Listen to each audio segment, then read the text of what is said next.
خلق الإنسان علمه البيان. نحمده ونصلي على رسوله الكريم، اما بعد، فاعوذ بالله من الشیطان الرجیم، بسم اللہ الرحمن الرحیم، رب اشرح لي صدری ويسر لي امری واحلل عقدۃ من لسانی یفقہوا قولی۔ ترجمہ آیت نمبر 83 سے، و اور اذ جب، اخذنا لیا ہم نے، میثاق پختہ عہد، پکا وعدہ، بنی اسرائیل سے، لا تعبدون نہ تم عبادت کرنا، الا اللہ سوائے اللہ کے، و اور، بالوالدین ساتھ والدین کے، احسانا احسان کرنا، وذی القربی اور قرابت دار، والیتامی اور یتیم، والمساکین اور مسکین، حاجت مند، بریکٹ میں کے ساتھ حسن سلوک کرنا، وقولو اور کہنا یا کہو، للناس لوگوں سے، حسنا بھلی بات، اچھی بات، وَأَقِیمُوا اور قائم کرنا، الصلاۃ نماز، وَآتُوا اور دینا، الزکوٰۃ زکوٰۃ، ثم پھر، تولیتم منہ موڑ لیا تم نے، الا مگر، قلیلاً بہت تھوڑے، منکم تم میں سے، وانتم اور تم، معرضون منہ پھیرنے والے ہو۔ آئیے دیکھتے ہیں الفاظ کو۔ و اور اس جب، اخذنا لیا ہم نے کس نے؟ اللہ تعالی نے۔ کیا لیا؟ میثاق پختہ عہد، پکا وعدہ۔ کس سے لیا؟ بنی اسرائیل سے۔ کس بات کا وعدہ؟ لا تعبدون نہ تم عبادت کرنا، الا اللہ مگر اللہ کی، و اور، بالوالدین ساتھ والدین کے۔ والد کا لفظ اردو میں عام استعمال ہوتا ہے، والدین کا مطلب ہے دو والد، یعنی ماں اور باپ۔ آپ کہیں گے کہ کیوں ماں کو کیوں والد کہہ دیا گیا؟ تو بات یہ ہے کہ اس کے سوا کوئی چارہ نہیں تھا، یا تو یوں کہا جاتا اور باپ کے ساتھ اور ماں کے ساتھ احسان کرنا، یا کہا جاتا وبالوالدتین احسانا، دو ماؤں کے ساتھ احسان کرنا۔ تو باپ کو ماں کہنا مشکل ہے، لیکن باپ نہ ہو تو ماں باپ کی جگہ بھی لے لیتی۔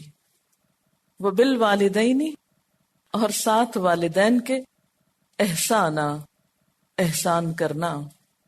احسان کا لفظ کہاں سے ہے؟ حسن سے، جی ہاں، اچھی طرح بات کرنا۔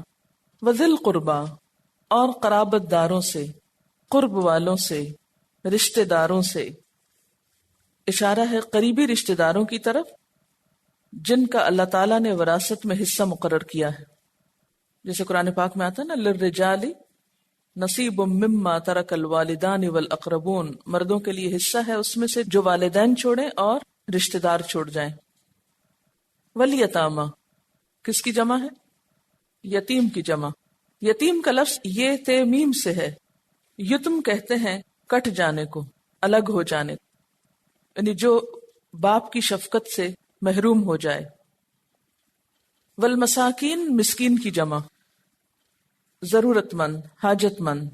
وقولو اور کہو، للناس لوگوں کے لیے، للناس سارے لوگوں سے، حسنا وہی روٹ ہے جو احسان میں تھا، یہاں اصل روٹ کے ساتھ ہے حسن، اردو میں استعمال ہوتا ہے بھلی بات، خوبصورت بات، اچھی بات۔ وَأَقِیمُوا الصَّلَاةَ اور قائم کرنا نماز، وَآتُوا الزَّکَاةَ اور دینا زکوٰۃ، ثُمَّ تَوَلَّیْتُمْ پھر تم نے منہ موڑ لیا۔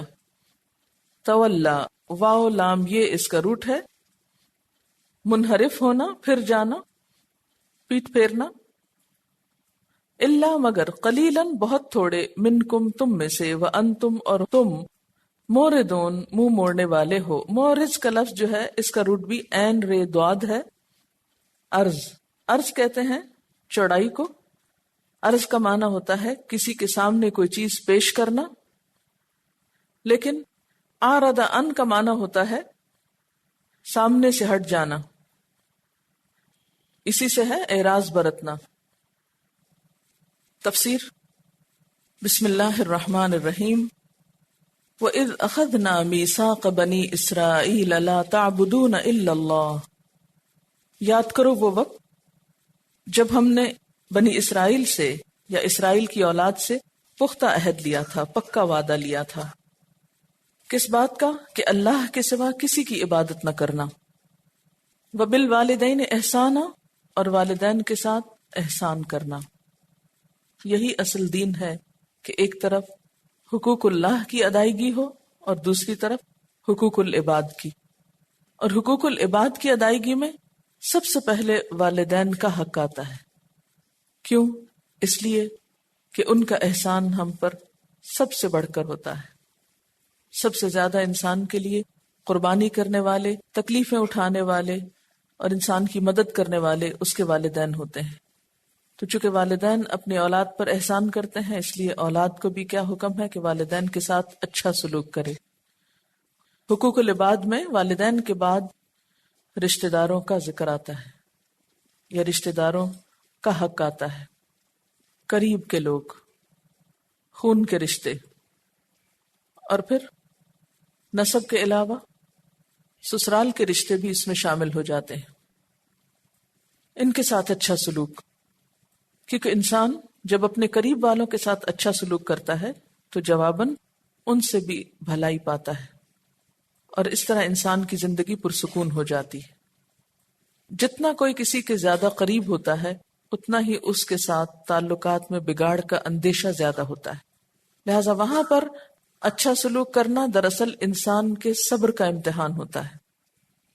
رشتہ داروں کے بعد پھر سوسائٹی کے یا معاشرے کے وہ افراد جو کمزور ہیں، جن میں نمبر 1 یتیم آتے ہیں، وہ نابالغ بچے جن کے والد یا باپ فوت ہو چکے ہوں، وہ باپ کی شفقت سے محروم ہو، اس کی پروٹیکشن سے محروم ہو۔ ایسے لوگوں کی کیئر کرنا، ایسے لوگوں کا خیال رکھنا اللہ تعالیٰ کو نہایت پسند ہے۔ بنی اسرائیل سے بھی یہی وعدہ لیا گیا تھا۔ اس کے بعد والمساکین، معاشرے کے وہ تمام افراد، خواہ وہ یتیم ہوں یا بیوہ ہوں یا کوئی بھی ہوں، لیکن ضرورت مند ہوں، محتاج ہوں، جو اپنے پاؤں پہ خود کھڑے نہ ہو سکتے ہوں، جو اپنی ضروریات کو خود پورا نہ کر سکتے ہوں، ان سب کا خیال رکھنا بھی اس عہد کا حصہ تھا۔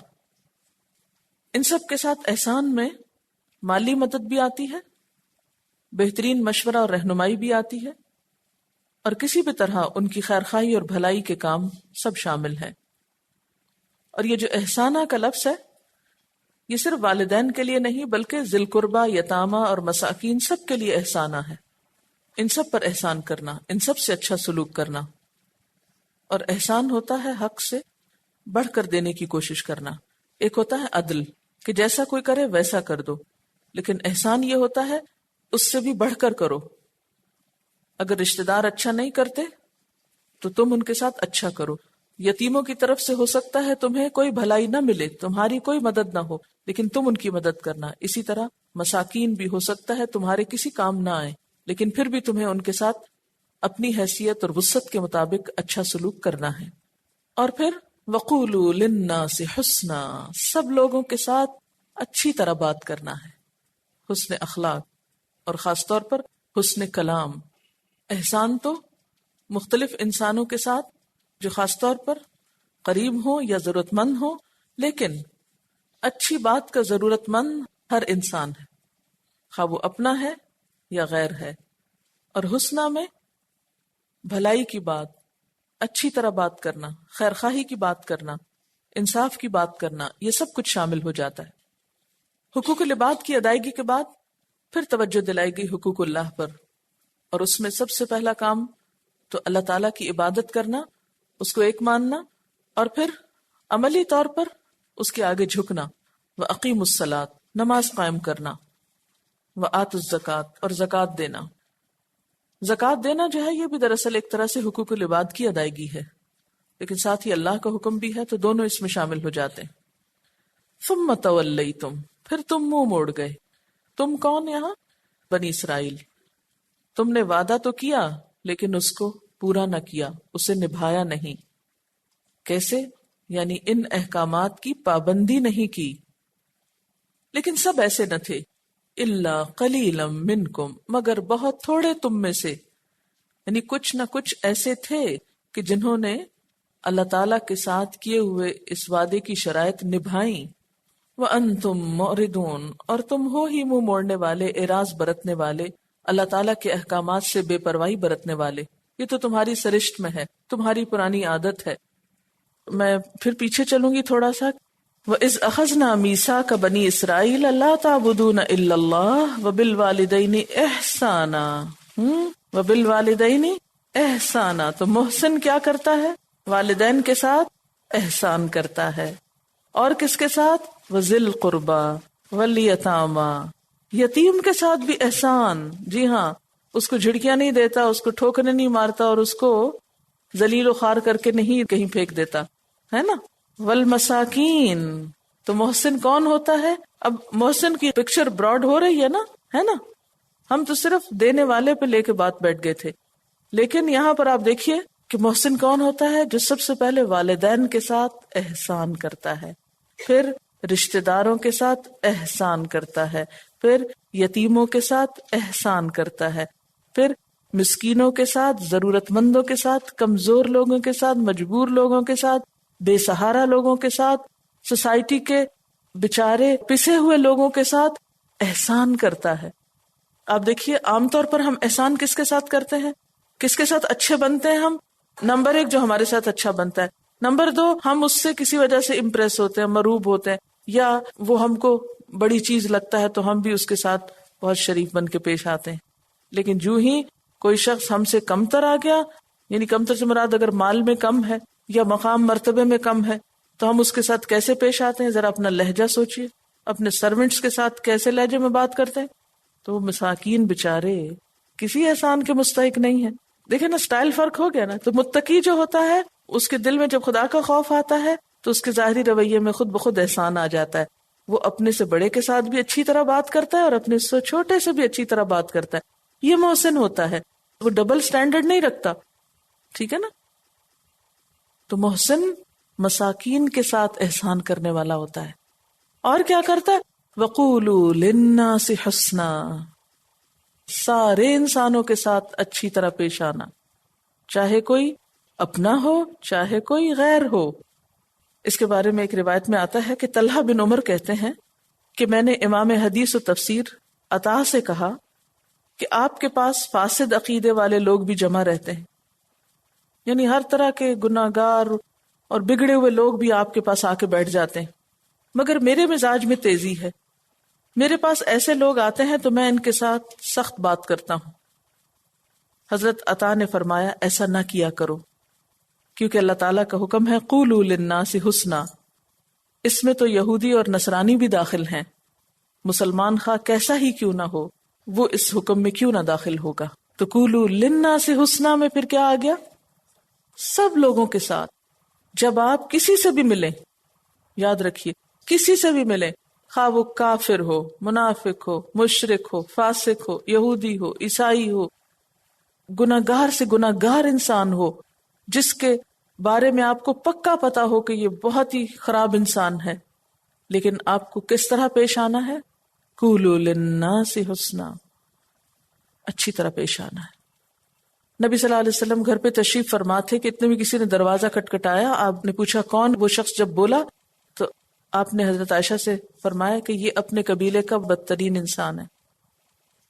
تو کیا اس کی غیبت نہیں ہو گئی؟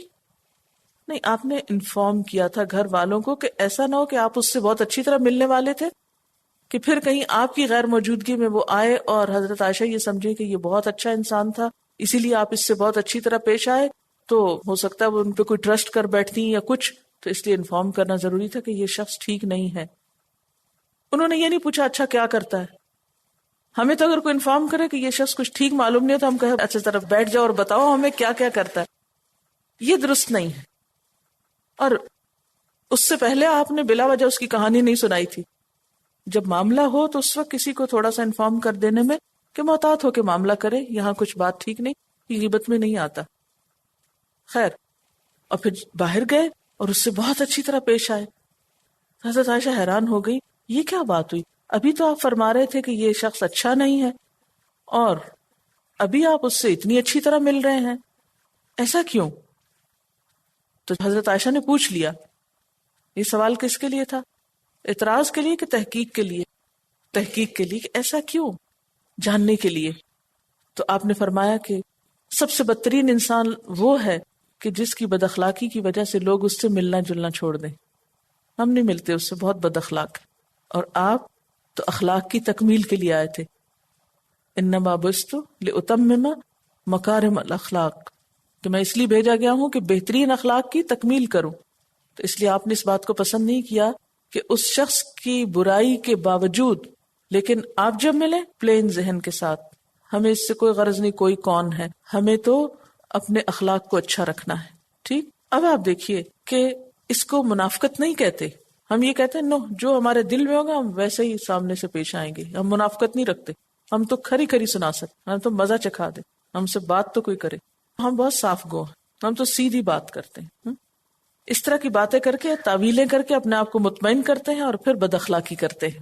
اچھا، اب یہ کہ قول کی خوبصورتی، گفتگو کی خوبصورتی کی بات ہے یہاں کہ خوبصورت گفتگو کرو، گفتگو میں خوبصورتی پیدا کرو، اچھی طرح بات کرو. یہ سب سے پہلی چیز ہے جو آپ کسی کے ساتھ بھلائی کر سکتے. ٹھیک ہے. اس سے پہلے ایک اور سٹیپ بھی ہے کہ مسکرانا. لیکن جب معاملہ پیش آتا ہے کسی سے، آگے بڑھ کر آپ کوئی لین دین کرتے ہیں یا کوئی بھی معاملہ کرتے ہیں تو گفتگو کی ضرورت پیش آتی. تو اس وقت آپ کسی پر جو احسان کر سکتے ہیں وہ کیا ہے؟ اچھی گفتگو کا، کہ بات ڈھنگ سے کرو، اچھے طریقے سے کرو. اور اس لیے بھی کہ قرآن پاک میں آتا ہے ما یلفظ من قول الا لدیہ رقیب عتید، کوئی لفظ جو انسان کی زبان سے نکلتا ہے اس کو فوراً ایک فرشتہ لکھ لیتا ہے. آپ جیسی بھی بات کریں گے فوراً لکھی جائے گی. نبی صلی اللہ علیہ وسلم نے فرمایا اکثر لوگ اپنی زبان اور شرمگاہ کی حفاظت نہ کرنے کی وجہ سے جہنم میں جائیں گے. جہنم میں جانے والے بہت سے لوگ کون ہوں گے؟ جو اپنے حیا کی حفاظت نہیں کرتے اور اپنی زبان کی حفاظت نہیں کرتے. حضرت معاذ کی حدیث میں ہے کہ اللہ کے رسول صلی اللہ علیہ وسلم نے ان سے فرمایا کہ اس زبان کو بند رکھو. انہوں نے عرض کیا اے اللہ کے رسول صلی اللہ علیہ وسلم، کیا ہم زبان کی باتوں پر بھی پکڑے جائیں گے؟ کیا باتوں پر بھی مواخذہ ہوگا، باتوں پہ بھی پکڑ ہوگی؟ تو آپ نے فرمایا معاذ تیری ماں تجھے گم کرے، جہنم میں منہ کے بل یا ناک کے بل لوگوں کو زبان کی کٹائی کے علاوہ یا کھیتی کے علاوہ اور کون سی چیز گرائے گی. ایک اور حدیث میں آتا ہے کہ جس نے اپنی زبان روک لی اللہ تعالیٰ نے اس کی پردہ پوشی کر دی. یعنی جو اپنے آپ کو کنٹرول کر لیتا ہے، بات میں روک لیتا ہے، اللہ تعالیٰ اس کی عیب چھپا دیتا ہے. کیسے؟ کیونکہ جب انسان بولتا ہے تو اس کی اچھائی برائی ظاہر ہوتی. ہر انسان کی شناخت اس کی گفتگو سے ہوتی ہے کہ وہ کیا ہے، اس کی اصلیت کیا ہے، اس کی حقیقت کیا ہے. مثلاً ایک عالم کا پتہ کہاں سے چلتا ہے کہ کوئی عالم ہے یا نہیں؟ کیسے پتہ چلے گا؟ اس کے چہرے پہ لکھا ہوتا ہے. کس کس کے ماتھے پہ پڑھا آپ نے کہ یہ علامہ ہے؟ کہاں سے پتہ چلتا ہے؟ اس کی گفتگو سے پتہ چلتا ہے. اسی طرح ایک جاہل کا پتہ کہاں سے چلتا ہے؟ چاہے وہ کتنا بھی خوبصورت لباس پہنے ہوئے ہو، کتنا میک اپ کیے ہوئے ہو، لیکن جب وہ گفتگو کرتا ہے تو فوراً پتہ چل جاتا ہے کہ اس شخص کا کیلیبر کیا ہے. اسی طرح ہر انسان کی شناخت جو ہے اس کی گفتگو سے ہوتی ہے. گفتگو میں کیا ہونا چاہیے اور کیا نہیں ہونا چاہیے؟ پہلی بات تو جو ہمیں بتائی گئی کہ گفتگو بامقصد ہونی چاہیے. قولوا للناس حسنا میں پہلی چیز کیا ہے؟ میننگ فل، بامقصد بات. بیکار کی لغو باتیں کرنے سے روکا گیا ہے. ایک حدیث میں آتا ہے کہ اللہ تعالیٰ کو 3 چیزیں پسند نہیں. اللہ تعالیٰ کو 3 چیزیں پسند نہیں. نمبر 1 بے مقصد گفتگو، نمبر 2 مال کا ضائع کرنا، اور نمبر 3 غیر ضروری سوال، irrelevant questions، بیکار کی بحثیں. پھر اسی طرح لوگوں کے بارے میں عموماً تبصرے نہیں کرنے چاہیے. بلا ضرورت لوگوں کو موضوع بحث نہیں بنانا چاہیے. وہ جو ایک بہت مشہور سینگ ہے کہ small minds talk about people, جو چھوٹے دماغ ہوتے ہیں نا وہ لوگوں کی باتیں کرتے رہتے، فلاں نے یہ کیا، فلاں نے یہ کہا، فلاں نے یہ پہنا، فلاں نے یہ کھایا، فلاں نے، لوگ موضوع گفتگو اور موضوع بحث ہوتے ہیں. Average minds talk about events, واقعات، حالات، فلاں قوم اوپر جا رہی، فلاں نیچے آ رہی ہے، آج یہ واقعہ پیش آ گیا، وہ ایکسیڈنٹ ہو گیا، خبروں پہ باتیں، تبصرے. And great minds talk about ideas, وہ یہ دیکھتے ہیں آئندہ کیا کرنا چاہیے اور کیا ہونا چاہیے، واٹ نیکسٹ، کریں کیا. اب آپ اپنے آپ کو جج کیجیے کہ آپ کہاں کھڑے ہیں، کیا باتیں کرتے ہیں اپنی روزمرہ کی گفتگو میں. صرف لوگ ڈسکس کرتے ہیں یا ایونٹس ڈسکس کرتے ہیں یا پھر آئیڈیاز اور کیا ہو سکتا ہے اور کیسے ہو سکتا ہے. اسی سے آپ اپنے آپ کو جج کر سکتے ہیں. پھر اسی طرح قولوا للناس حسنا میں آتا ہے کہ سچی بات کرنی چاہیے، سچ بولنا چاہیے اور جھوٹ سے بچنا چاہیے. پھر اسی طرح قول اور فعل میں تضاد نہیں ہونا چاہیے.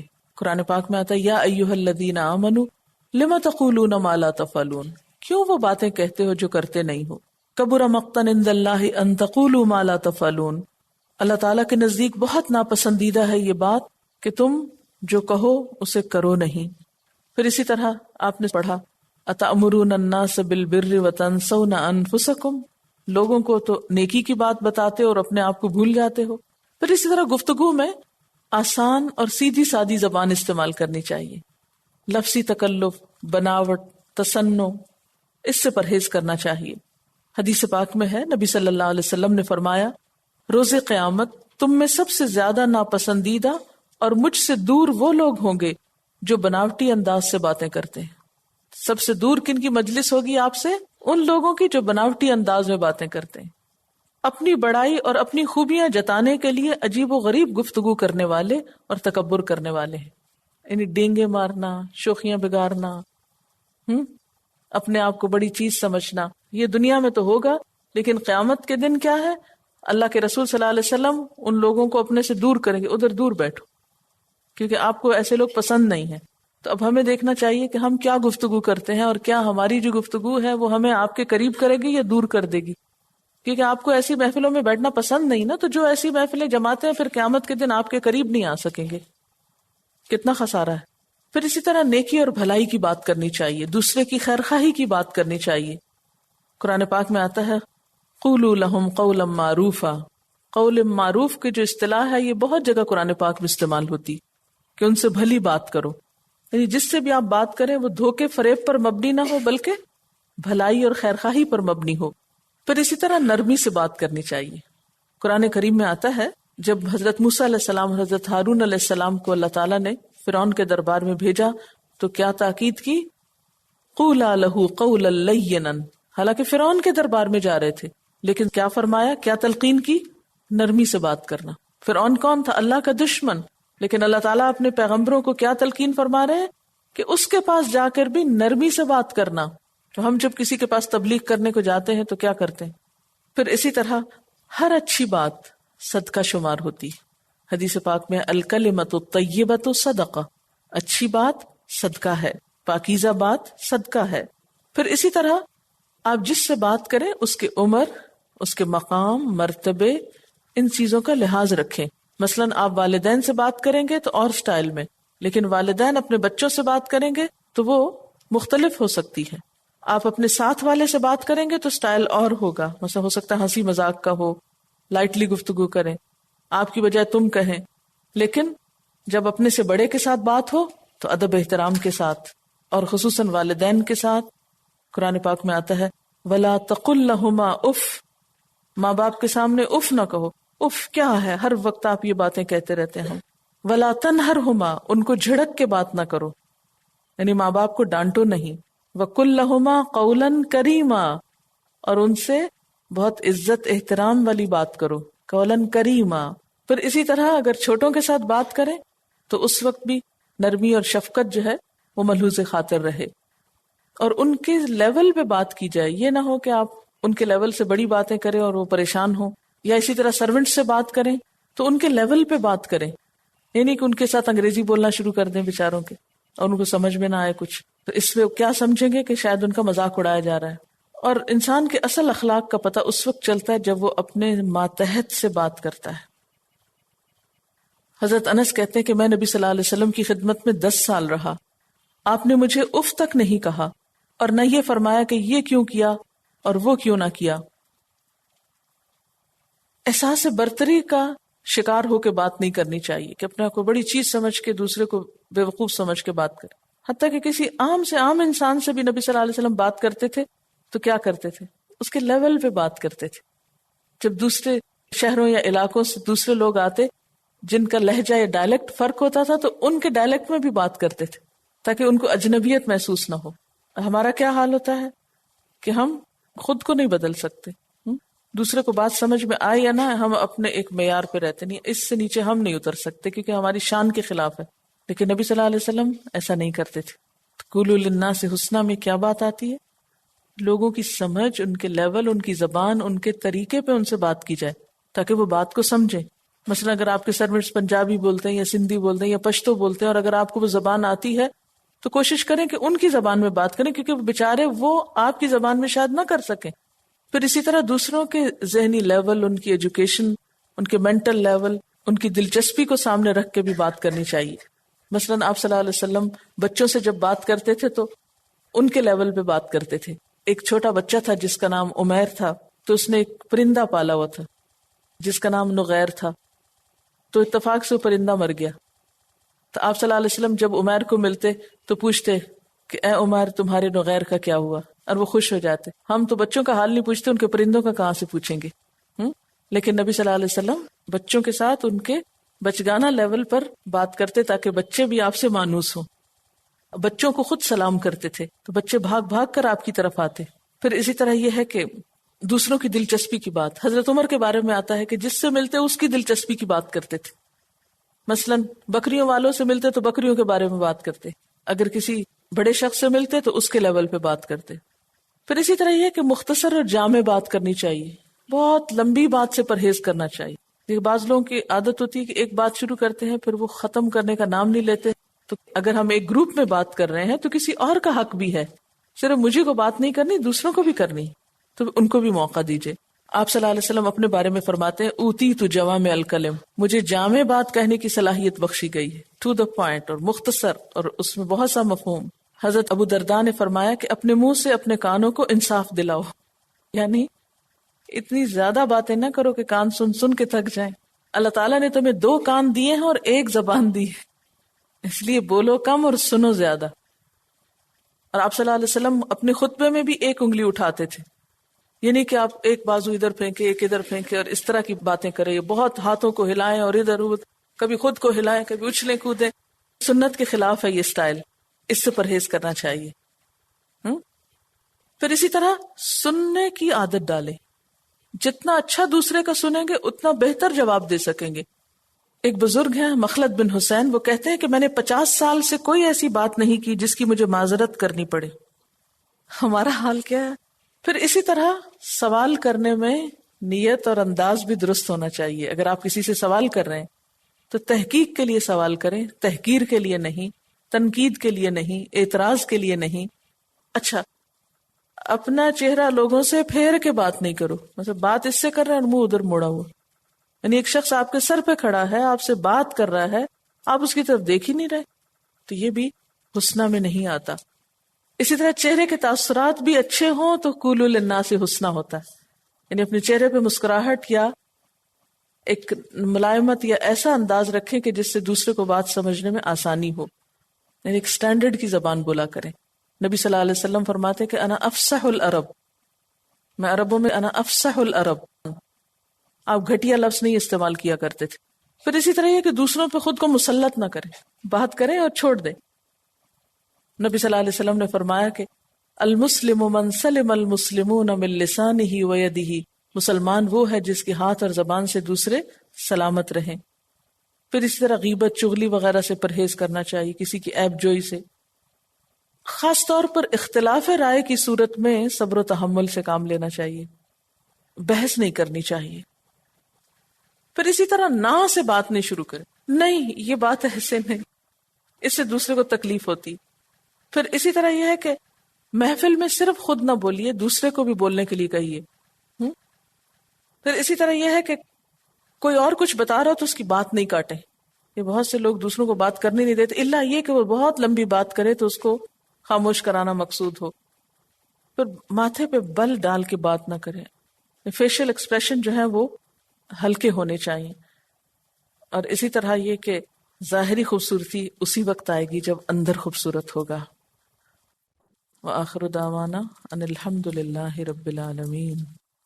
سبحانک اللہم وبحمدک اشہد ان لا الہ الا انت استغفرک واتوب الیک. والسلام علیکم ورحمۃ اللہ وبرکاتہ.